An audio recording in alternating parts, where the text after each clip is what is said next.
শিকার তো অনেকেই করে, কিন্তু জীবিত সিংহ শিকার আগে কখনোই দেখিনি। আমার বিশ্বাস তুমিও চাইলে পারবে ভাই। তাহলে পরের বার আমাকেও নিয়ে যাবেন, দেখি পারি কিনা। পারলে তো ভালো কথা, কিন্তু যদি না পারো তবে সিংহের খাবার হয়ে যাবে ভাই। শাহজাদাদের আচরণ শাহজাদাদের মতোই হতে হয়, ঠিক বলেছি না? মহামান্য সুলতান,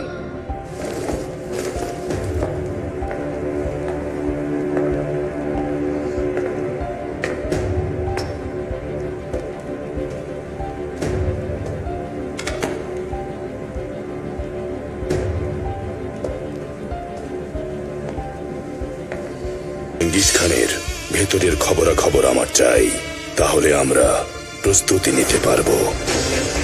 চেঙ্গিস খানের ব্যাপারে আমাদের দুশ্চিন্তা দিন দিন বেড়েই চলেছে। সবাই তার ভয়ে কাঁপছে, তবে এটা ওনার একটা কৌশল। উনি এই ভয় ঢুকিয়ে সেটা কাজে লাগিয়েই যুদ্ধ জয় করেন। সিংহ শিকার করার মতো সাহস তোমার আছে শাহজাদা? সিংহটা একেবারে আপনার মতো। আমার মতো হলে ধরতে পারতাম না। সবাই তোমার সাহসের তারিফ করছে, সেখানেই আমার ভয়। মায়ের পেটের ভাই তোমার আসল ভাই, কিন্তু সৎ মায়ের ছেলে ভাই না, তোমার প্রতিদ্বন্দ্বী। কিছু সাধারণ মানুষের অভিযোগের জন্য আমি আমার সেনাপতিদের পারিশ্রমিক কমিয়ে দিতে পারবো না। মানুষের অভিযোগ বাড়ছে। থামুন!